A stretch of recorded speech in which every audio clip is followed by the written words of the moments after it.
what was the most valuable thing you got out of this experience of building this company? Pretty much everyone says it was becoming the person I am today.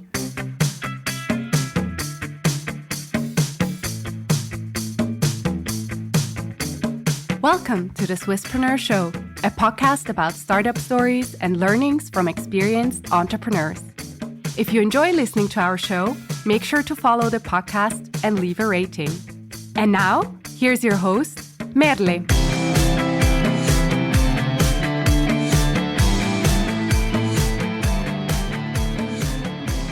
I'm very happy to sit here today with Peter, who is the founder of SumUp and also one of the partners at EWOR, which we will talk about a lot today. First of all, thank you so much for being here, Peter. It's a pleasure. Thank you for having me. Always a pleasure to come out here to the circle and to watch all the planes taking off and the startup stories being worked on and becoming successful in real time as we speak. Taking off as the planes do. Exactly. It's a great analogy. Before we get into the things that you're currently doing and how building SumUp was, I just actually want to know who you are a bit. So maybe you can introduce yourself shortly to the audience. Sure, absolutely. So I'm Petter. I'm a father of 3, and I have a background of over 25 years in payments and fintech. I've been building teams, companies, products, software for a long, long time. And my favorite thing to do is actually to build product, which is kind of funny because when I founded most of the companies that I worked at, it was either sort of a CTO or CPO type role.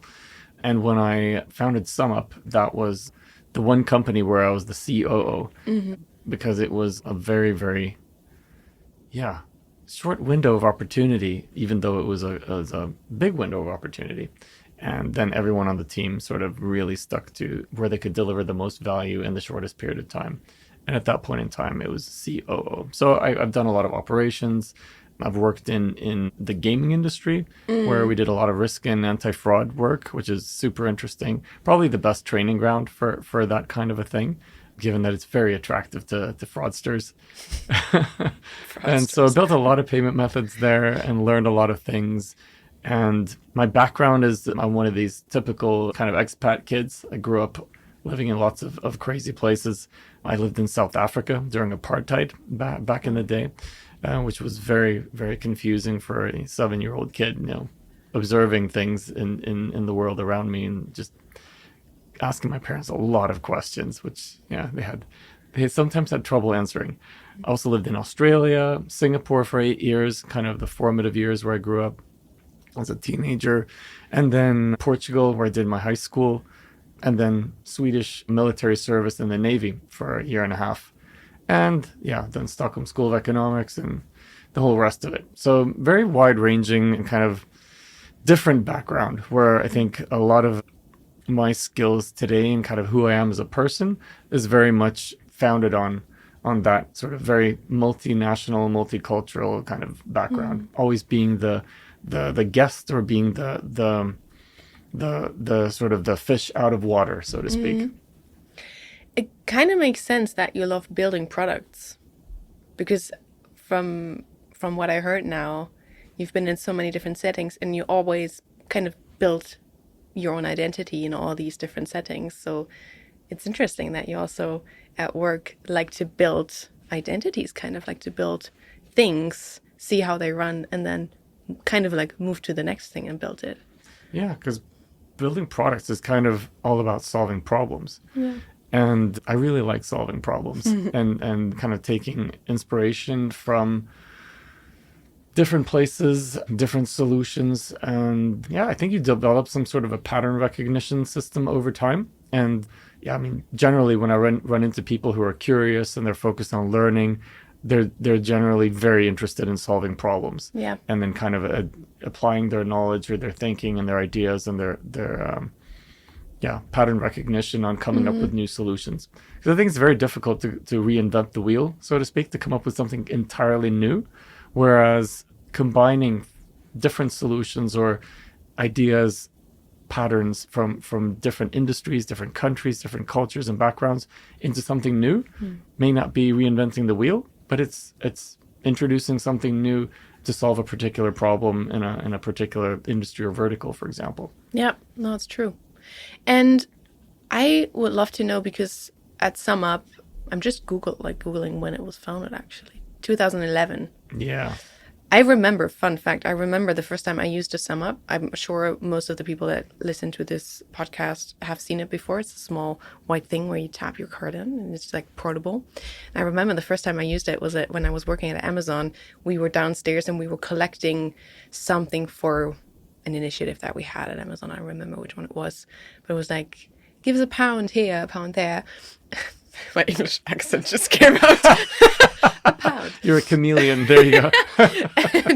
and I remember my friend or my colleague had it, and she's like, "Oh, look what I found! This is super, super like handy. You can just give it to people who are like, oh, I don't have cash on me. We're like, oh, you don't need cash. You can just have here. No excuses. No excuses." And then also I saw people like street musicians down in the tube. They also had a SumUp, and they were like, give me £2. That's so cool. I mean, that's exactly why we built it. I mean, every small business owner, from a street musician all the way up to, a coffee shop or restaurant, anyone kind of processing or turning over less than $1 million a year was really our sweet spot, because it was a totally underserved market.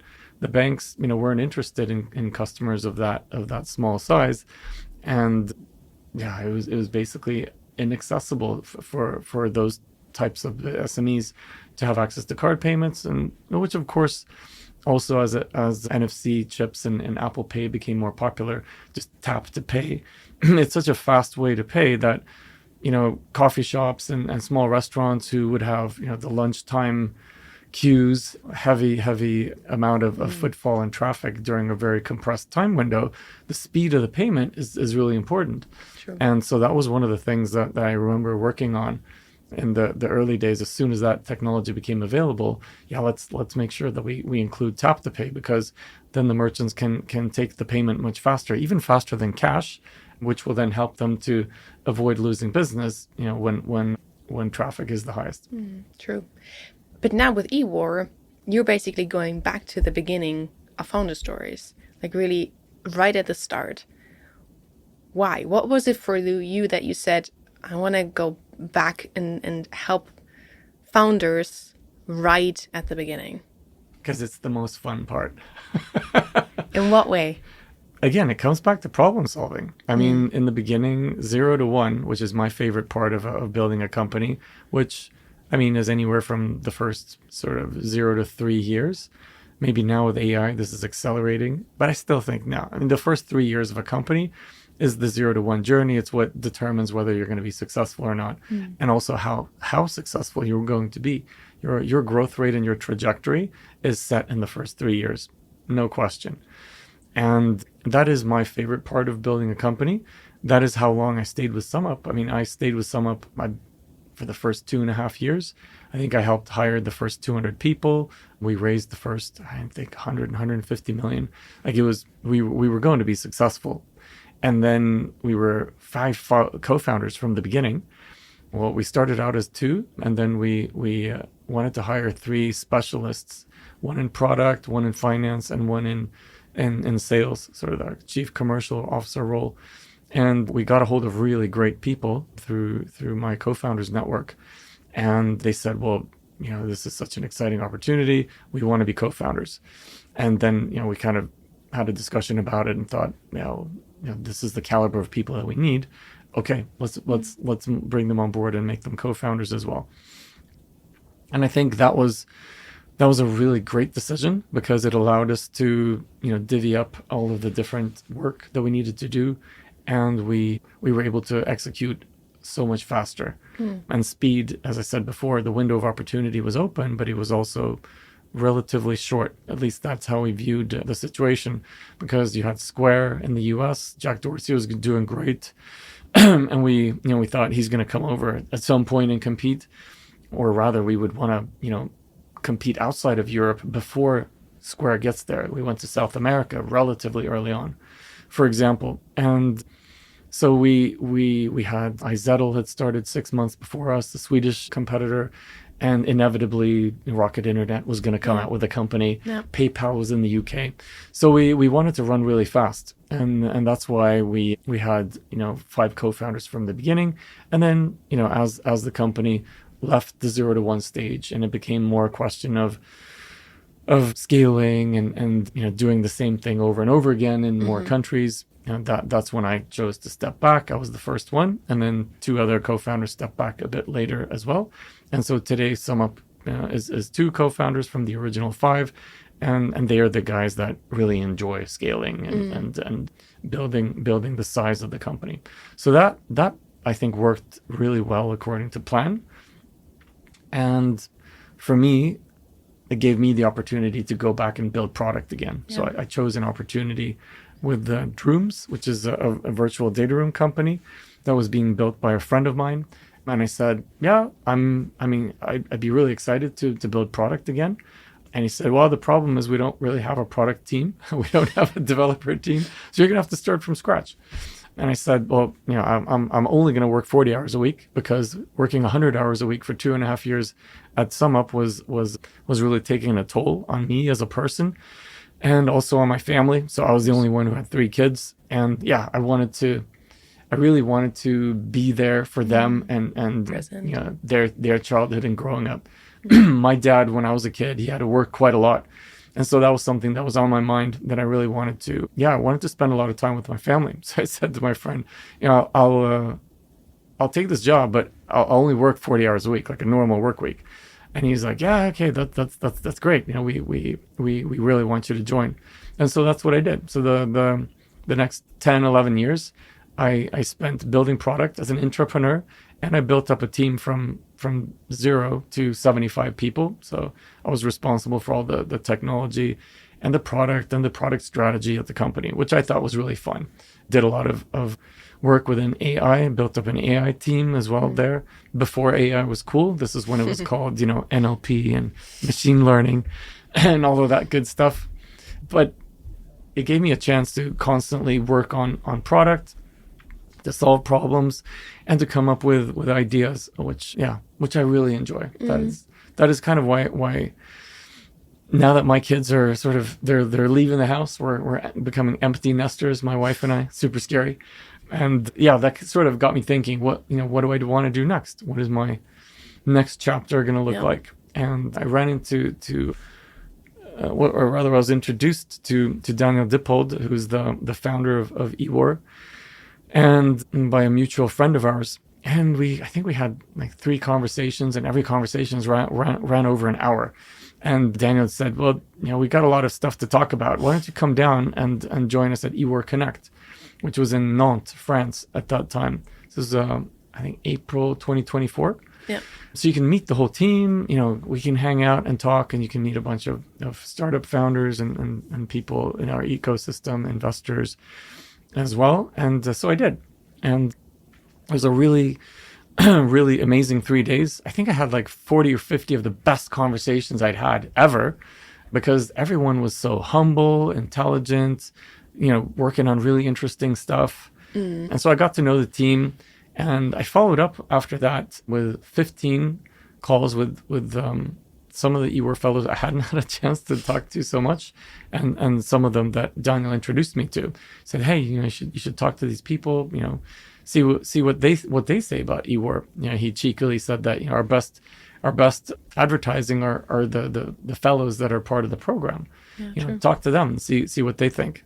And so I had these 15 follow-up calls, and each one turned into like a coaching call, impromptu somehow. And I just, had some ideas and, listened to what they were doing, what they were building, and kind of gave some feedback based on my experience. And I realized that I rather enjoyed coaching. That was really fun. Several of them I met in Zurich in person, and we'd go for a walk and have a chat. EWOR has quite a few teams in Zurich, actually. Mm-hmm. Something to do with the talent density out of ETH, I don't know.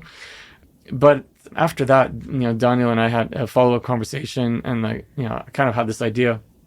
I would really living here in Switzerland, seeing how much talent there is at ETH, EPFL, HSG, and connecting all the family offices. There's plenty of capital here, but I still felt like, there's no hacker houses here. There's a number of entrepreneurial initiatives like Swisspreneur and Talent Kick and so on, but it still feels like the ecosystem could be so much bigger and so much stronger. And I was also surprised that, you don't really hear about people collaborating so much between the schools. Like everyone's competing with each other rather than coming together, which I thought was, was kind of silly.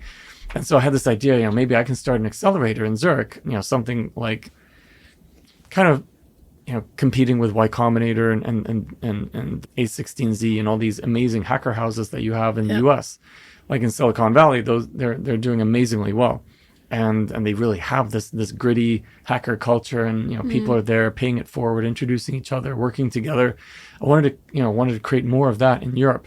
But then Daniel said, well, we've never done this before, or made a decision this quickly, but we would really like you to join us. And I only had to think about it for a few seconds, and I thought, maybe that's the reason why all of this happened. Yeah. And so I said, yeah, why the hell not? Yeah. Because they're, got the impression that they're incredibly motivated and really building something which was very aligned with what I wanted to do. And so me starting something myself and competing with them for talent and just didn't make a lot of sense. So I decided to join them. Yeah. And that's what has given me the opportunity to really work with founders and kind of have the 0 to 1 experience rather than one company, which I would build myself. My wife would kill me if I started another company, I think. But now I get to do it with, 10 people a year or something to that effect. So it kind of gives me the opportunity to have my cake and eat it. I really feel like I've found my purpose in helping these founders to avoid some of the boneheaded mistakes and stupid decisions that I made building my companies, and helping them to accelerate and reach sort of the launch escape velocity with their company faster, and making better decisions that put them in a opportunity to grow and to be even more competitive than maybe they would have been by themselves. You just said that something that you notice is that there are so many cool initiatives, but they kind of rather compete than working with their synergies. And I mean, I agree. When I first also got introduced to EWOR, I was like, oh, yet another accelerator. Like there's so many like incubators, accelerators, especially for early stage. But yet, as you said, they don't really talk to each other. And then also institutions often, or maybe you need like one motivated person that actually does the talking with other people. Do you feel like it has already worked or helped working with EWOR? Or what is like maybe also what is different in your model that supports these synergies? Yeah. So what we do at EWOR is a little bit different in starting from the beginning, actually. We've decided that we're only going to invest in 35 companies per year. And that means we have to be highly selective and really, go for quality over quantity. I mean, now we have over 40,000 applications per year, meaning that, we have some really tough choices to make because we meet really talented teams and talented founders. And, we have to select less than 0.1% of them for the program. And so why 35? Well, we're 7 partners, and maybe we'll bring a few more partners on board, going into the future. Might make sense at some point, to have someone who's built a company within a space where none of the rest of us have experience, for example. And then we spend, an hour a week coaching every team that we're coaching. So, our own time is one of the most precious resources we have. And so we really want to make sure that we're spending that time with absolutely the best talent and making the biggest difference for them that we can make. And that kind of limits how many companies that we can do per year. It's also that, spending that amount of time on every single founder. We have an 8-module program where we had sort of like a cohort-based program in the early days, but we realized that everyone comes in with a different level of experience, different level of speed of execution, and prior knowledge. And so we wanted to kind of create a program where the coach could customize the program for them, and then choose the modules that they would get the most value out of. So we have 8 modules that run 2 to 3 times per year. Together with their coach, they get a customized program for that specific founder and that team. And then we work with them until we validate a couple of things. Like you need to have product market fit, really talking to a lot of customers and understanding, what is their problem? What does the solution look like? Coming up with a business model and price model that works and that the customers find acceptable and exciting even. And then an ideal customer profile. So really to work with a number of design partners, 3 to 5, so that you can really see that the feedback is really great. You're getting some customers who absolutely love what you're doing. Then you should be able to get to like 500,000 plus ARR. Because if you hit those 3 milestones or those inflection points, then the revenue should be there. That's the proof that you've solved these three checkpoints. And then we help them to raise their pre-seed round, which in the beginning it was like they could raise $1 million at 10 million, and then for every fundraise that we did do with them, it would get better and better. And last year we kind of cracked the code by going over to San Francisco. We did an 8-week residency there, and so we would have 2 investors per day, one for lunch, one for dinner. Would meet the founders, they would talk to them, and pitch twice a day. And after 8 weeks, they were really good. Like the pitches were super tight. And they've made lots of great new connections with investors and understood the mentality of the US investors, because they're very different compared to the European ones in terms of what they want to see early stage and how they choose to invest and how they engage with the founders.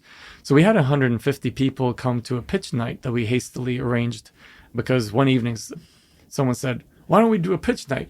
And Daniel was like, "Yeah, why don't we do a pitch night? Let's do it." And so they arranged that in like a week and a half. And everyone is so helpful in the Bay Area. So we got a free venue. Everyone pitched in and helped to spread the word. And so we got 150 people that were there. And I think 12 or 13 companies pitched. And there, we kind of raised the average raise to 5-6 million at 25 million plus valuations. Because when you get an American tier 1 investor on your cap table, everyone wants to get into the round. So when they went back to Europe and then had the round still open for European investors and allocation for some angels, well, then the rounds filled up very quickly. Everyone was very excited and interested in these companies. And that's kind of how we're now choosing to build a bridge towards American capital. And to be honest, to give the European investors some FOMO, that they realize that they have to take risk and invest in these European companies if they don't want them to get mainly an American cap table, which is which is not bad either, especially if the companies will want to have the fastest growth. For some companies it makes sense to go over to the US and to build out of San Francisco. But we really do want, as Europeans, we want companies to build out of Europe and to become global companies while remaining headquartered in Europe with European talent. And a lot of people love our lives as Europeans and living in Europe and the type of culture and lifestyle that we have here. And America being a bit of a challenging climate these days, it's not for everyone to live over there. Of course, you should set up sales offices and and access that market. It would be stupid not to. I mean, we at EWOR we're focusing on building unicorns and bigger. I mean, unicorns are not that exciting anymore. Now it's decacorns. It's got to be big. Oh. Centicorns even, right? Centicorns. So what's the next centicorn out of Europe going to be, right? I mean, I think we've got one, which is Spotify.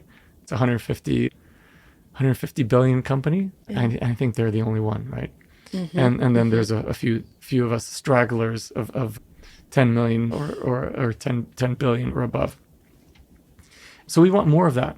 Yeah. And we want, to leverage the incredible talent that we have here in Europe. I mean, I would almost say that we have more talent in Europe than in the US now. There's so much happening within AI, robotics, even defense tech, which for obvious reasons, not all of them great, but we have to realize that Europe has to take responsibility for defending itself, and that means that we have to invest in the companies that can develop those technologies, which also with dual use always has a great spillover effects into other civilian applications for those technologies as well. So yeah, I mean, I really believe that Europe has to invest quite a lot going forward, and not just in defense, but in industry, production, manufacturing, so that we develop new levels of technology and innovation. This is how societies and industries are built and become stronger and more powerful. We can't just rest on our laurels of sort of the European car manufacturing and industrial manufacturing industries that are, quite frankly, now we're falling behind. China has over 250 EV companies that are building and competing with each other, of course, subsidized by the Chinese government. Robotics, they got 150 companies building humanoid robotics. So we really have our work cut out for us here in Europe. And again, I feel the mission of EWOR there is we want to bring as many people together, the best and the brightest, and making sure that they get funded and that they are in gravity wells of talent where they can really develop these technologies and build these companies that we have the potential to build in Europe. And so that's another reason why I was really excited by EWOR and all the other partners. We sort of had this idea, this understanding that Europe can do much better and needs to do much better. And if we can be some small part in helping this to happen by combining investment with European talent, maybe even luring some talent from the US over to Europe. I mean, I saw a chart the other day where there was actually more people moving to Europe from the US than the other way now. Oh, really? And that was surprising. I mean, of course, with statistics, you can prove anything, but there's definitely been a shift. And I hear, founders in Stockholm talking about, we got American talent wanted to come over and work out of Stockholm. This is like the new mini San Francisco. And that was one thing that I noticed, from last summer, spending a lot of time in Stockholm and in Oslo and Copenhagen and Helsinki. Like the Nordics are really happening now. Okay. And especially Stockholm really does feel like mini San Francisco. It's amazing that you have this pay it forward culture. You have incredible founders like Anton Osika of Lovable and Max Junestrand of Legora. You have the guys at Listen Labs. You have Fredrik Hjelm at Voi, doing micro-mobility all over Europe. So there's a lot of really cool founders that, are not just building their companies, but they're really getting engaged and supporting the startup ecosystem. They're investing in the next wave of young founders and companies, even while building their own companies. I mean, I don't know how they do it. Anton looks like he's in 10 places every week and running his company and posting on LinkedIn and doing all this. It's really quite impressive. And I think this is the new wave of Nordic founders that are really doubling down on AI and building incredibly fast. And it's probably also something that needs to happen more in the rest of Europe, right? Like the founders that have already done it, giving it back and also risking also their capital into new ideas so that they can build. Yeah. And giving up their dime and their time. Yeah. I mean, I think it's really important to go and engage with the young founders and have fireside chats and do events with them and talk to them and not just tell these stories about, yes, it's possible to be successful building out of Europe. I mean, SumUp was able to do it. We're in 37 countries now with over 5 million SME customers. And that was difficult for sure. But even building in a regulated environment such as Europe, it also kind of gives a home court advantage in that if you can build in a regulated environment and be successful there, well, then every place else is going to be that much easier. True. And so then you can, go over to the US with some momentum and a position of strength and compete with the US-based companies. I mean, Legora is a fantastic example of that, going head to head with Harvey, which is, bigger company and more heavily funded, But from what I'm hearing, we also have a legal tech at EWOR actually, who I'm coaching. He's an amazing guy, and what he's hearing from big law is that lawyers are choosing law firms that are using Legora over Harvey. Oh, wow. And when you start hearing that, like, that is very, very cool. That's really cool. When do you mentioned, 40,000 applications and 35 at the end that you actually take in. What is it in the first talks that you have where that's going to be successful? Yeah, when you're talking to someone when it's that early stage, we also accept fellows in the ideation stage. Yeah. So we have kind of one deal for ideation fellows, and then we have the traction investment that we make. So it's between 300,000 and 500,000 that we can deploy. And well, that means that we really have to work with them and to help them to not just build their company, but to build their idea and to validate it. And the earlier they come, the more the more time we have to spend with them. So working with them for 6 to 18 months, like, that's one of the things that differentiates us quite a lot to some of the other programs. Yes, you get the chance to work with extremely experienced operators. Out of 7 partners, 3 of us have built unicorns or bigger, and the others have built 200 million or bigger. So we're all very experienced operators, really impressive entrepreneurs in our own rights. And then also in the team, EWOR is 30 people, and I think 40% of the people at EWOR have been a part of or founded a company worth 100 million or more. So there's a lot of talent at EWOR, and everyone that we have there and work with are extremely high performing. And so creating that environment and also having a network of mentors which work with us to help in specific areas or specific parts of the course. They can come in and do a seminar on something in particular, maybe sales, go to market. Yeah. We have someone with a specific skill set. Maybe someone's building a marketplace. We can have someone like Fabrice Grinda, founder of OLX.com, angel investor of over 1,400 companies, like, incredible people. If someone's doing cybersecurity, we can have Michael Baum, founder of Splunk, 30 billion exit, come and do one-on-one sessions or do a seminar for a particular module that we're teaching. So we really have curated and selected the very best people that we can find, and together with our own kind of passion, engagement, and time that we put into it, we create what we think is the most valuable product that you can actually take part in as a founder. And that's our goal. That's what we're doing. So, if the people that don't get into EWOR, they go over to the US and they get into YC, that's great.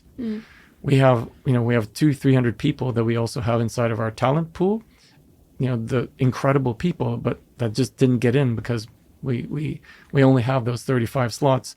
They are in a co-founder network that we have, and also talent pool, so that we have these incredible people. They can join as late co-founders or as early founding employees in the companies. So we do something called Operator Day, which is after they've raised their pre-seed round, then we attract around 2,500 people, of which we curate 500, and then our companies pitch in front of them, who then can become the first handful of employees with each of these companies. Because once they have their pre-seed round, then it's time to apply that money and to really scale. And then they got to get into hiring mode very early. So that's one thing that we really help them to do with these targeted events.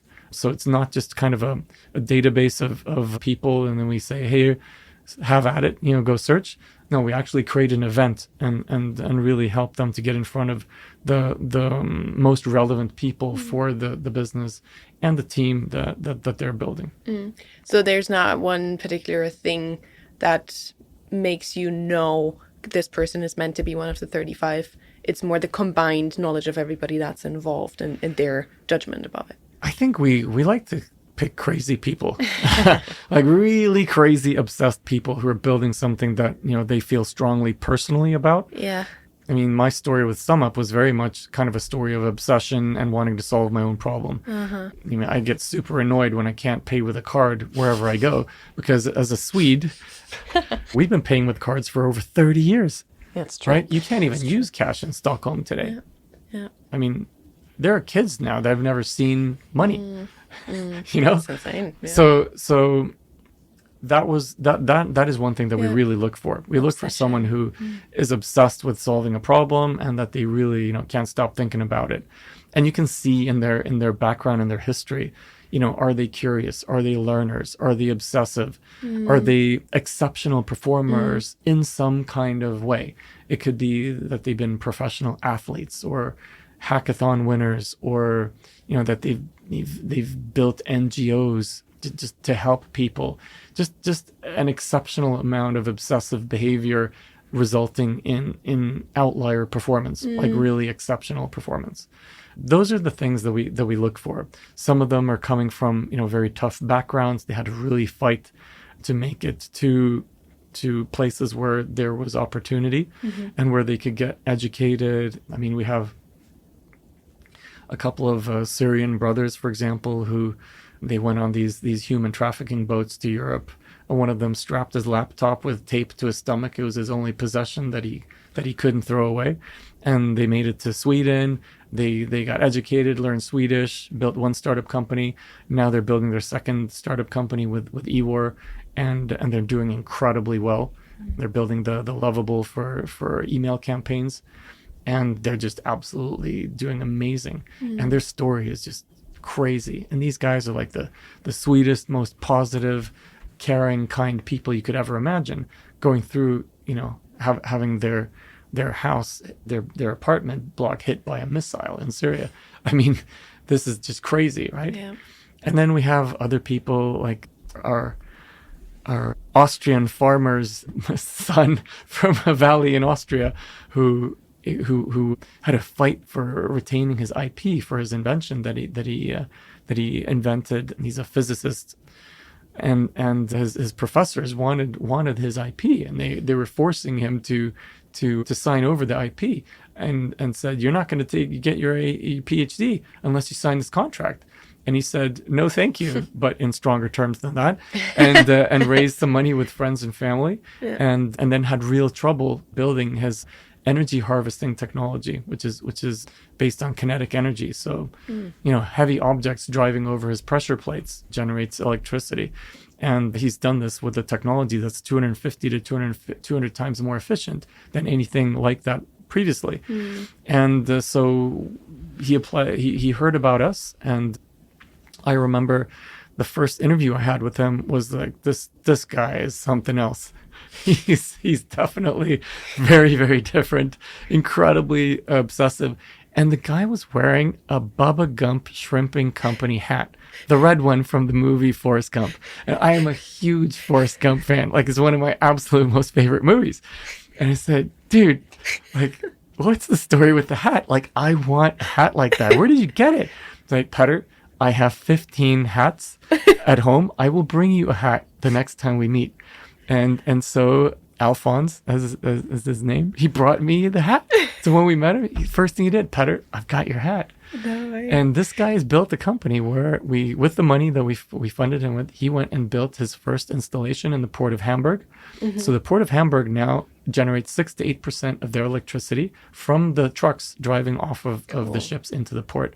And he's doing incredibly well now. He's just raised the biggest EWOR round ever for a first-time founder in Europe ever, I think. 20 million at an average value of 150 million pre-seed, because he has such incredible interest from his sales pipeline. Wow. So now he's going at it, hiring people and building up production in Europe, because he doesn't want to be dependent on China. And he's just one of these wild stories. And he's an ex-pro handball player, 3 years. Like, he's like 7 feet tall. I feel like a munchkin standing next You're to really him. quite tall. And I'm 6'3". What is that in centimeters for everybody? 1 meter 91. Yeah, Thank sorry, you. I can't believe I said that in American. measurements ridiculous. 6'3". How much is a foot anyway? Whose foot are we talking Yeah, about? exactly. Yeah. No, so he's another one of these incredible stories. And it's just so much fun to work with these incredible founders with these ridiculous stories and, highly intelligent people who are just, they're building what they're meant to build. This is who they are. I wonder, because you use the word obsession, which I think is very fitting. And when we look at mental health, it's just something that popped into my head right now. It's like obsession is so intrinsic and it pushes you so much to peak performance, right? Yeah. What is that? Have you seen this in all the startups you've worked with and all the founders you've worked with? Is there a point where what's the first thing that you notice when this shifts into, well, probably more towards a burnout because you're over peak and your body and mind can't handle it anymore? Are there first signs for you already that you've noticed? I mean, I can't speak to being burned out myself, but I have to say, after 2.5 years of 80 to 100 hour weeks every week, it drains you. Like sleeping 5 hours a night for an extended period of time is really not good for you. And I do keep an eye on our fellows, and I do tell them, like, you need to sleep. You need to sleep at the very least 7 hours. Most people need 8 hours to regenerate. 7 hours is more kind of maintenance sleep. And it's important. I can't stress that enough, because that was the one regret I have building SumUp was definitely that I slept too little. Because I think that sleeping more would have made me much better as a founder. It would have resulted in me making better decisions, and I think we would have built the company faster had we slept more. Interesting. That's definitely something. In terms of managing your own energy levels, yeah, that is super important. Yeah. And when you don't sleep enough, you see life through a gray lens. Everything feels more difficult, more hard and negative. It really is something that's noticeable and palpable if you think about it.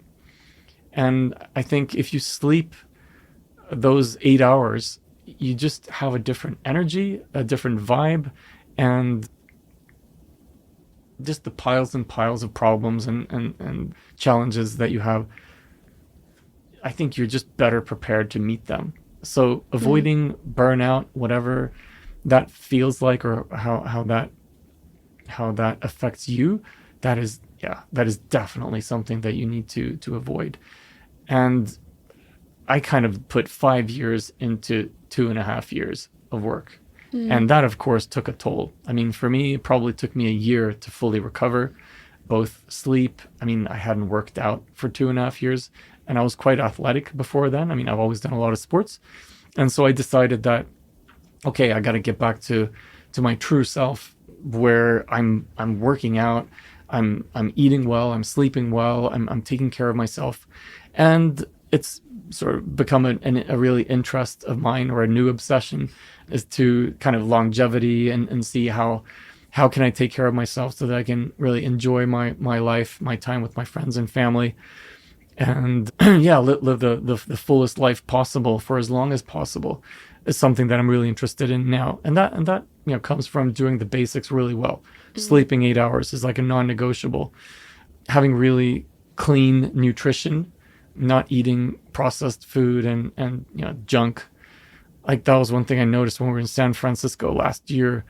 It was really hard to eat clean and to eat well, because the food over there is so full of salt and sugar that it's if you're used to European raw materials for food and cooking and so on, it's really noticeable. Like, it's difficult to eat well and to eat clean in at least in San Francisco. I imagine it's the same all over the US. I mean, you buy healthy granola And I poured milk on it and took one bite and immediately just spat it out. Like that was my reaction, because I've never tasted food that was salty and sugary at the same time. That was like a new sensation for me. And I thought, like, what is this? What am I eating? And so I had to go and get oats and combine that with banana and Greek yogurt and some blueberries and cinnamon and maybe a little bit of honey. Boom. That was kind of my go-to then, because looking at the products available there, the package said, I think it was something outrageous. It was like 21 grams of sodium and 13 grams of sugar in 100 grams. It tasted horrible. So nutrition, important. Workouts, taking care of yourself and exercising, having an Apple iWatch that tells you to stand up once an hour and move around. It's a thing. I try to get in 10,000 steps in a day to just make sure that my body's moving and my lymphatic system is moving, and go figure, it's actually your muscles that pumps this around. So if you have a lot of lactic acid because you had a workout the day before, it's important to move the next day, not to go and do another workout with the same muscle group, obviously, but to move around and to move your muscles so that your lymphatic system can drain all of the byproducts from repairing your muscles and your protein synthesis. So that's important. And then also mental health. I try to do a bit of meditation, but honestly, just doing my daily walk and listening to a podcast, it's kind of relaxing thing that I do. And then I'm trying to be better and do more regular, even if it's just 10 minutes in the morning as a part of my routine to do a bit of meditation. And then also stretching. Stretching is really a game changer, especially as we get older, that we retain not just muscle mass, but that we retain flexibility and agility, because that's important. That if you fall over, that you don't break something, or that you just a more dynamic and more athletic as a person. You see people on a weekend in Switzerland on the train, like a couple in their 70s with their red stockings and their backpack, and you just know they're going up a mountain today. Probably faster than me, and they look fantastic and they're having a great time and they're relaxed. There's managing stress and try to eliminate stress as much as possible. I think that's a good thing. I think it's interesting that you said that you now in hindsight think that you would have built SumUp faster if you've had enough sleep, because it's like a juxtaposition, right? You think, no, I should do this now, have less sleep because I'm missing out on that meeting, or if I don't send this email now, the investor will not read it. XYZ, all these reasons that you have in your head, right? Because you think it's so urgent, I need to do it now, because if I don't do it now, I'm missing out on finance or whatever.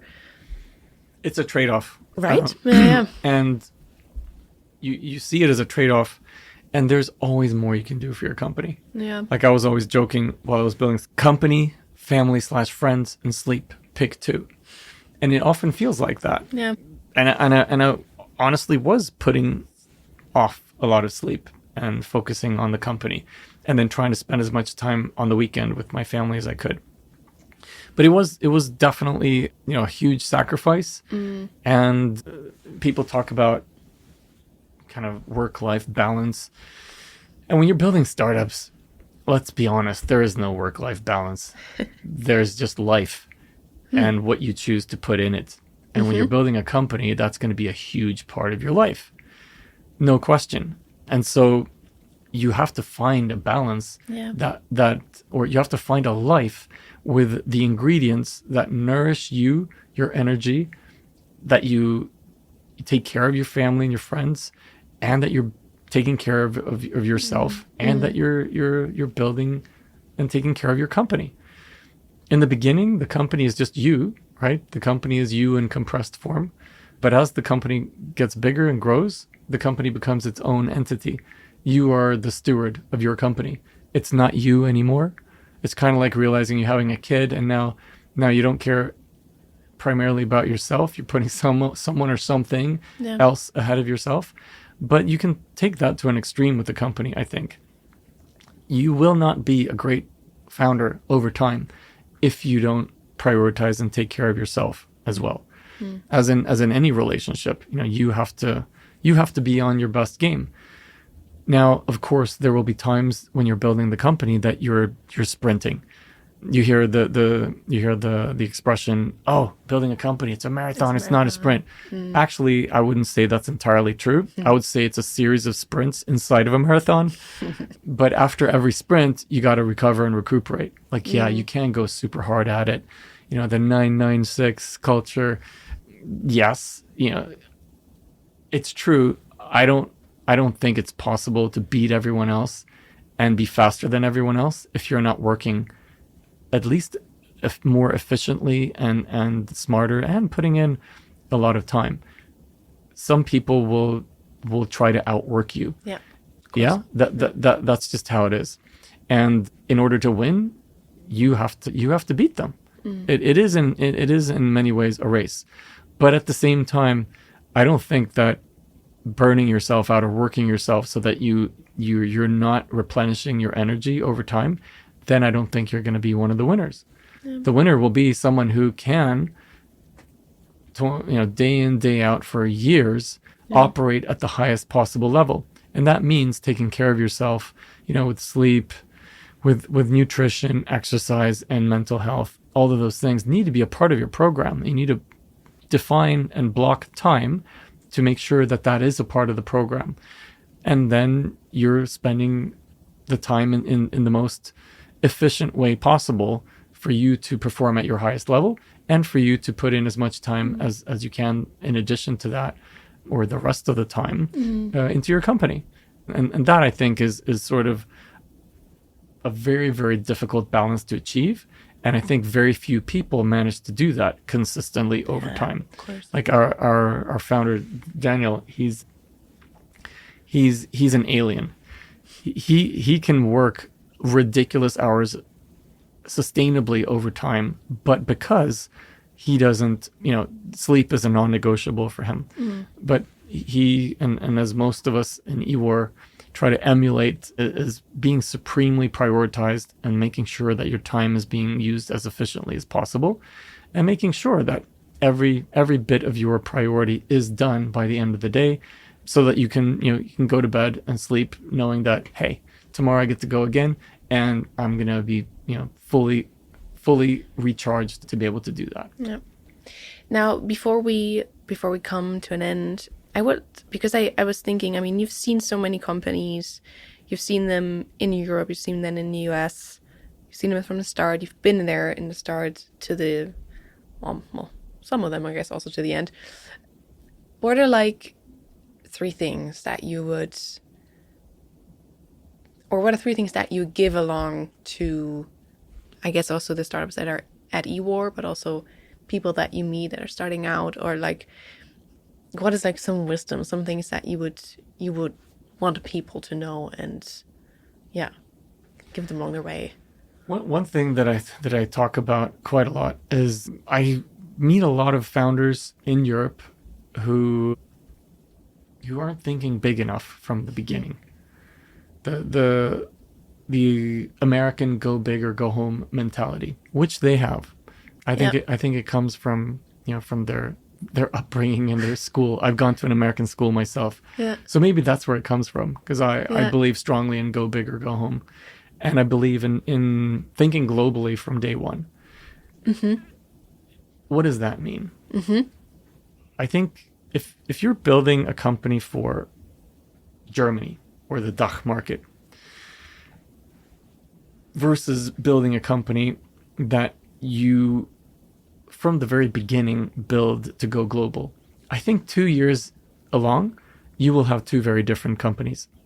Both may be successful, but the one where you've been thinking about going global from day one, you will be in the DACH market, but you will be in more markets as well. And you will be that much more well prepared to compete internationally, because you've thought about that for every single little thing while you're building your company. And that could be the technology, operations, your preparations for regulatory environments.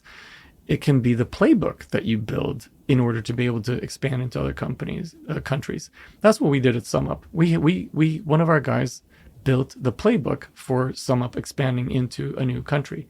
And as that playbook grew, it became very easy for us, or comparatively easier for us than others, to expand into other countries. So I think that was really important, having a global mindset from the very beginning. The other thing is, now that we have so much AI tooling, AI coding models that help us to build more efficiently and faster.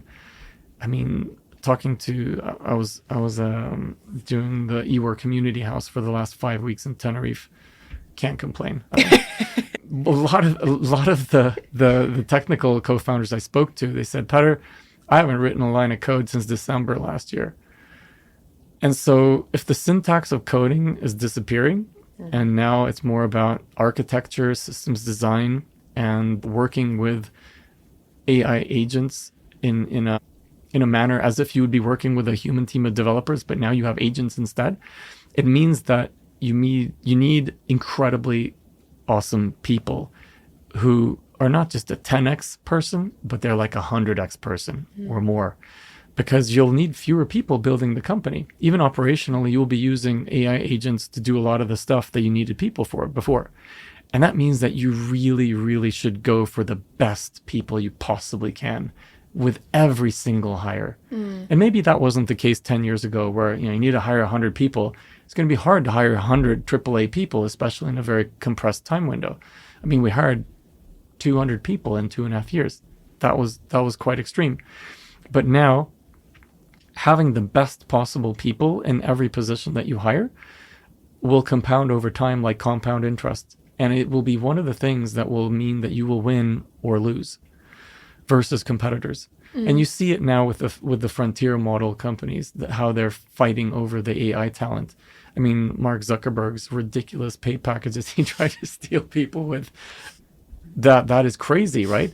But then, honestly, I thought about it, and maybe it wasn't crazy enough, because some of the people didn't stay and they went somewhere else. Yeah. Having the very best people is the ultimate competitive advantage, especially over time.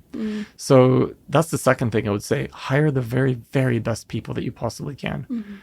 That it's better to wait and to go longer and to find the right person than to find someone who's almost the person you wanted. I think, you really want to get the AAA person. And the third thing, be obsessive. Just be absolutely crazy obsessive about what it is that you're building. And I think Learn also because otherwise everything. you won't. You're not going to last. You're not going to last, exactly. No. This is why a lot of EWOR fellows have been either elite athletes or they've done something where they had to get up every morning and do the work without thinking about it. Endurance. So grit, resilience, but not having to negotiate with themselves in the morning. Oh, am I going to go and do, the work that I need to do today, or go do the workout, or whatever it is?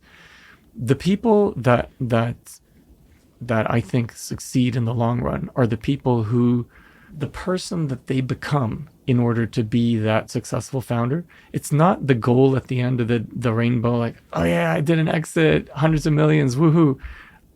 Everyone that I've talked to that's ever been successful, and I asked them, like, what was the most valuable thing you got out of this experience of building this company? Pretty much everyone says it was becoming the person I am today. That was the value. Yeah. So be obsessed. Be obsessed with becoming better every day, every single day. If you try to improve yourself, I think that's the mindset that separates them, the winners, from those who almost make it.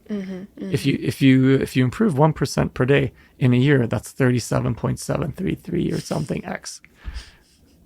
That's how big it is, right? Yeah. Nice. Performance compounds. Energy and work and great decisions, as we talked about before. this compounds over time. And that's how I think that you'll win. Obsess, learn, become better every day. Yep. You'll be Nice. unstoppable. Damn it. This is the best ending, but I still have questions. Well, I'll cut it short because we'll do the rapid fire question round. I'll ask you some things. You just say the first thing that resonates with you. My first thing, funny enough, was go big or go home, but you just answered that. Go big. Follow instinct or follow structure? I think I'm more of an instinctual person, but you need structure in terms of time management. It's one of the things that we teach. I rely a lot on my intuition and my instinct, but you need to temper that with time management. So you make sure that you get the right priorities done every day. It's very easy to fall into the trap of putting out the fire that's burning brightest, or listening to the person who's shouting the loudest. Yeah. You need to detach yourself from that and make sure that you're spending your time on the most important thing that you could be doing that day, week, or month. No. Europe or US? Europe. One thing founders only learn the hard way. Gosh, there's so many. One thing. One thing. God, this is so funny because I immediately think of my kids, because you can tell your kids a million times certain things that they should know. And some of the things, like they just falling down and hurting yourself because you took a risk. I think taking too much risk is something you can only learn the hard way, because you don't know where that limit lies. True. It's like racing a car on a racetrack. You don't know where the limit of grip is at until you lose the grip. Then you will know, it was there. That's my limit. I see. Nice. Thank you so much, Peter. Thank you so much for this conversation. It was super insightful. I think we could have talked 4 more hours. Probably. It was super inspiring, and I'm super interested to see who pops out of EWOR next. Me too. Thank you so much for being here. Thanks for having me, Matt. Really enjoyed the conversation.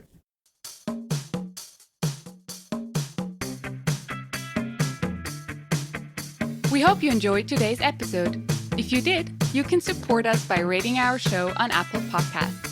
This way, we can reach an ever-growing number of aspiring entrepreneurs.